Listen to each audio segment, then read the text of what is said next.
வாழ்ந்து காட்டிய நடிகை ராதிகா சரத்குமார். தாய்க்கிழவி படம் எப்படி இருக்கிறது? இதோ திரை விமர்சனம்.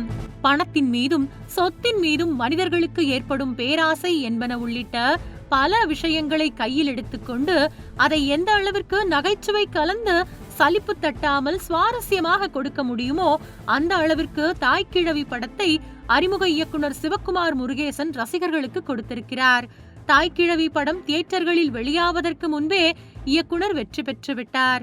நடிகர் சிவகார்த்திகேயன் தயாரிப்பில் அவர் இயக்கிய தாய்க்கிழவி படம் ரிலீஸ் ஆவதற்கு முன்பே நடிகர் கமல்ஹாசன் தயாரிப்பில் சிவகார்த்திகேயன் ஹீரோவாக நடிக்கும் சேயோன் என்ற படத்தை இயக்கும் நல்ல வாய்ப்பையும் சிவக்குமார் முருகேசன் பெற்றுவிட்டார்.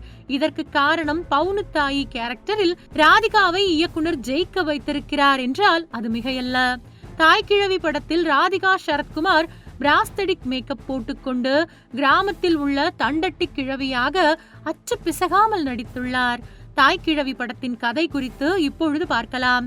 சாகும் நிலையில் பவுனுத்தாயி படுக்கையில் இருக்கும் போது எப்போதோ அவரை விட்டு பிரிந்து சென்ற மகன்கள் இப்போது வந்து பார்க்கின்றார்கள்.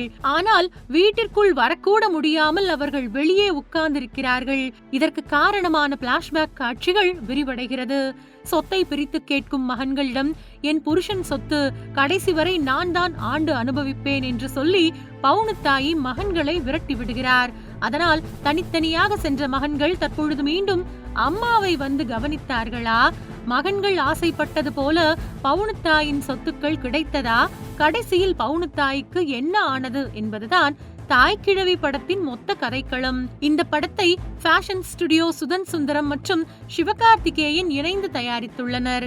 கருத்துள்ள படமாக இருந்தாலும் காமெடி கலந்து கொடுத்தால்தான் தியேட்டர்களில் ரசிகர்கள் படத்தை வந்து பார்ப்பார்கள் என்பதை இயக்குனர் புரிந்து வைத்துள்ளார்.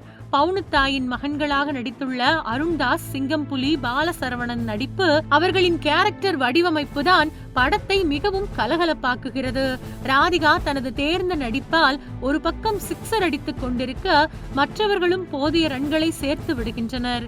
படுத்த படுக்கையாக கிடக்கும் அம்மாவை மீண்டும் மகன்கள் காப்பாற்ற போராட ஒரு விஷயம் காரணமாக அமைவதும் கடைசி கிளைமேக்ஸில் இடம்பெறும் ட்விஸ்டும் அட்டகாசமாக உள்ளது. நடிகர்களின் நடிப்பை தாண்டி நிவாஸ் கே பிரசன்னாவின் பின்னணி இசை மற்றும் பாடல்கள் படத்திற்கு மிகப்பெரிய பலமாக அமைந்துள்ளது.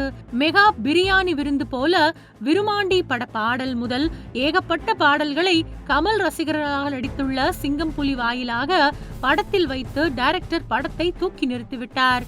படத்தின் ட்ரீட்மெண்ட் புதுசாக இருந்தாலும் கதை ஏற்கனவே பார்த்து பழக்கப்பட்டதை போலவே இருப்பது மைனஸாக தெரிகிறது.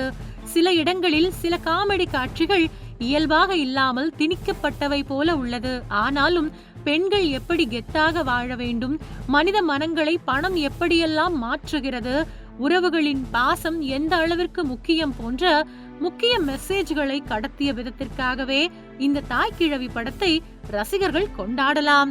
மொத்தத்தில் ரசிகர்கள் கொண்டாடும் தாய்க்கிழவியாக ராதிகா சரத்குமார் வெள்ளித்திரையில் வாழ்ந்திருக்கிறார்.